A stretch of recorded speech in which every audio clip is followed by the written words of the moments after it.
Assalamualaikum warahmatullahi wabarakatuh. Selamat datang dan bergabung di PW5 Channel yang akan memberikan informasi tentang apa saja yang bersangkutan dengan sejarah dan situs-situs. Sebelum kita melanjutkan pembahasan, jangan lupa subscribe, like, komen, dan juga klik tombol lonceng agar kami lebih bersemangat dalam berkarya.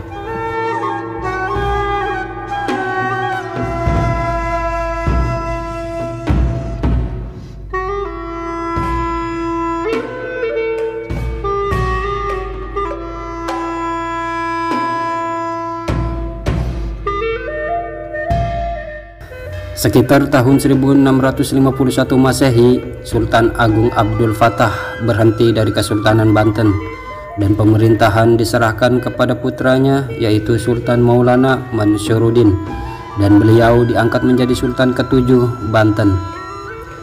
Kira-kira selama 2 tahun menjabat menjadi Sultan Banten, kemudian berangkat ke Baghdad, Irak untuk mendirikan negara Banten di tanah Irak, sehingga kesultanan untuk sementara diserahkan kepada putranya Pangeran Adipati Ishak atau Sultan Abdul Fadli. Pada saat berangkat ke Baghdad, Irak, Sultan Maulana Mansyuruddin diberi wasiat oleh ayahnya, apabila engkau mau berangkat mendirikan negara di Baghdad, janganlah menggunakan atau memakai seragam kerajaan, nanti engkau akan mendapat malu, dan kalau mau berangkat ke Baghdad untuk tidak mampir kemana-mana harus langsung ke Baghdad, terkecuali engkau mampir ke Mekah dan sesudah itu langsung kembali ke Banten.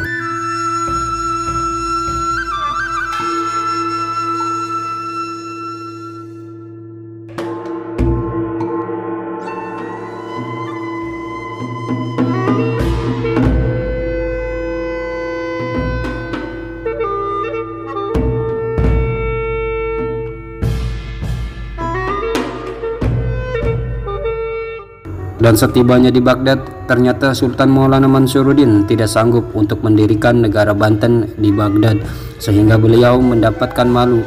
Di dalam perjalanan pulang kembali ke tanah Banten, Sultan Maulana Mansyuruddin lupa pada wasiat ayahnya, sehingga beliau mampir di Pulau Menjeli di kawasan wilayah Cina dan menetap kurang lebih 2 tahun di sana. Lalu beliau menikah dengan Ratu Jin dan mempunyai putra 1.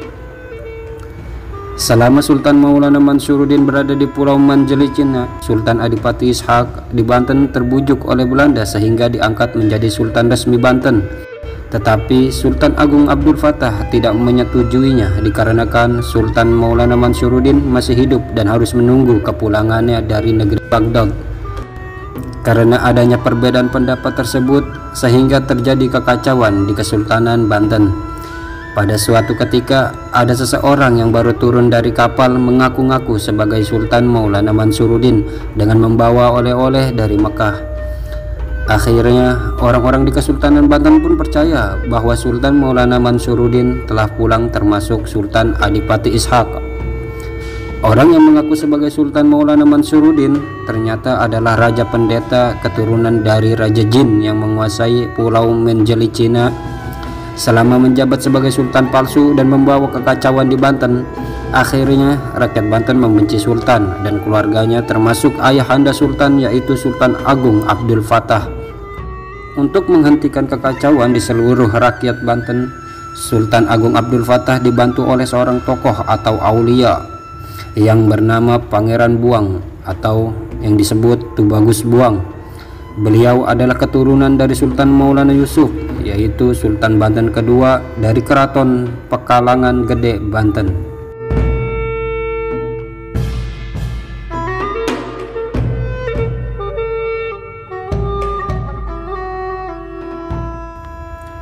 Sehingga kekacauan dapat diredakan dan rakyat pun membantu Sultan Agung Abdul Fattah dan Pangeran Buang, sehingga terjadi pertempuran antara Sultan Maulana Mansyuruddin palsu dengan Sultan Abdul Fattah dan Pangeran Buang yang dibantu oleh rakyat Banten. Tetapi dalam pertempuran itu Sultan Agung Abdul Fattah dan Pangeran Buang kalah sehingga dibuang ke daerah Tirtayasa. Dari kejadian itu maka rakyat Banten memberi gelar kepada Sultan Agung Abdul Fattah dengan sebutan Sultan Agung Tirtayasa. Peristiwa adanya pertempuran dan dibuangnya Sultan Agung Abdul Fattah ke Tirtayasa akhirnya sampai ke telinga Sultan Maulana Mansyuruddin di Pulau Menjeli, Cina, sehingga beliau teringat akan wasiat ayahandanya. Lalu beliau pun memutuskan untuk segera pulang. Sebelum pulang ke tanah Banten, beliau pergi ke Mekah untuk memohon ampunan kepada Allah Subhanahu wa Ta'ala di Baitullah Mekah karena telah melanggar wasiat ayahnya. Setelah sekian lama memohon ampunan, akhirnya semua perasaan bersalah dan semua permohonannya dikabulkan oleh Allah Subhanahu wa Ta'ala sampai beliau mendapatkan gelar kewalian dan mempunyai gelar Syekh di Baitullah. Setelah itu beliau berdoa meminta petunjuk kepada Allah untuk dapat pulang ke Banten. Akhirnya beliau mendapatkan petunjuk dan dengan izin Allah Subhanahu wa Ta'ala beliau menyelam di sumur Zam-Zam. Kemudian tiba-tiba muncul suatu mata air yang terdapat di batu besar di tengahnya. Lalu oleh beliau batu tersebut ditulis dengan menggunakan telunjuknya yang tepatnya di daerah Cibulakan, Cimanuk, Pandeglang, Banten, sehingga oleh masyarakat sekitar dikeramatkan dan dikenal dengan nama keramat Batu Quran.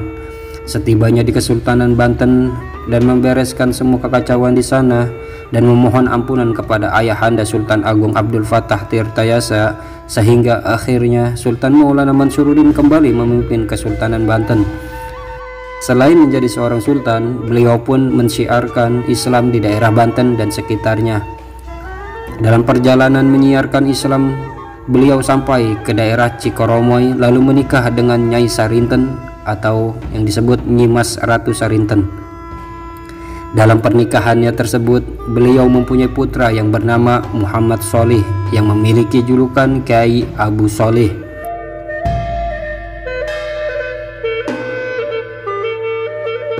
Setelah sekian lama tinggal di daerah Cikoromoy, terjadi suatu peristiwa di mana Nyimas Ratu Sarinten meninggal terbentur batu kali pada saat mandi.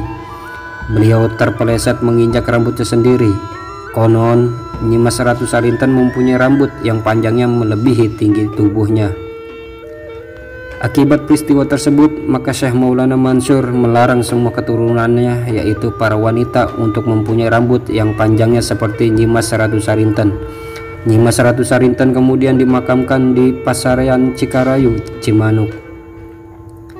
Sepeninggal Nyimas Ratu Sarinten, lalu Syekh Maulana Mansur pindah ke daerah Cikaduen, Pandeglang, dengan membawa khodam Ki Jemah. Lalu beliau menikah kembali dengan Nyimas Ratu Jamilah yang berasal dari Caringin, Labuan.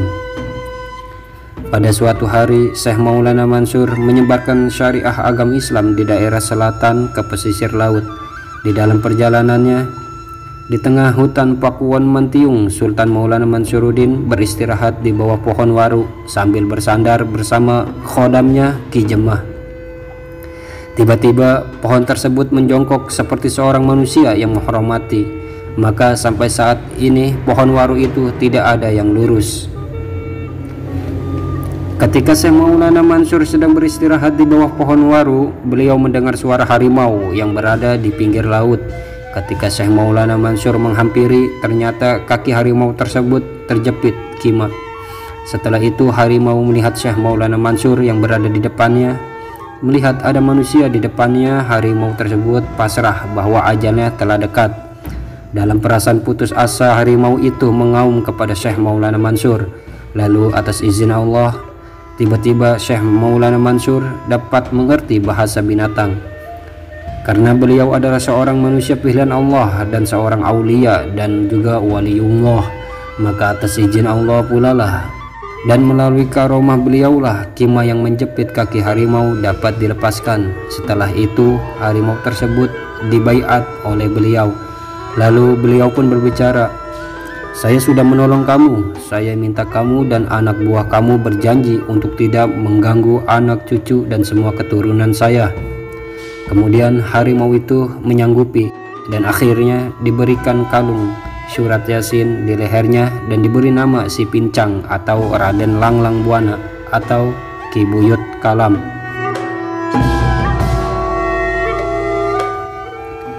Ternyata harimau itu adalah seorang raja atau ratu siluman harimau dari semua Pakuwon,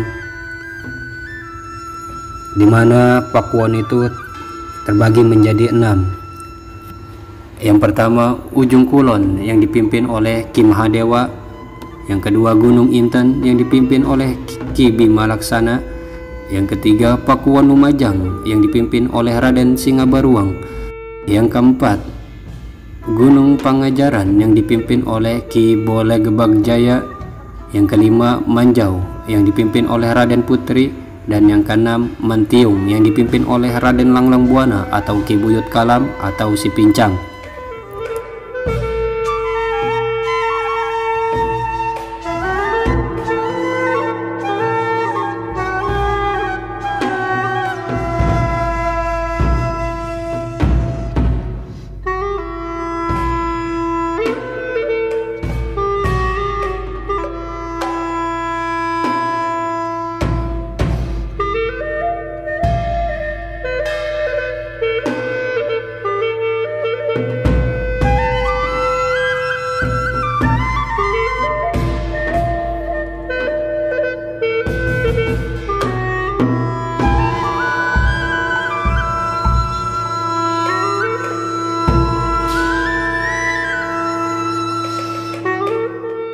Setelah sekian lama menyiarkan Islam ke berbagai daerah di Banten dan sekitarnya, lalu Syekh Maulana Mansyuruddin dan khodamnya Ki Jemah pulang ke Cikaduan.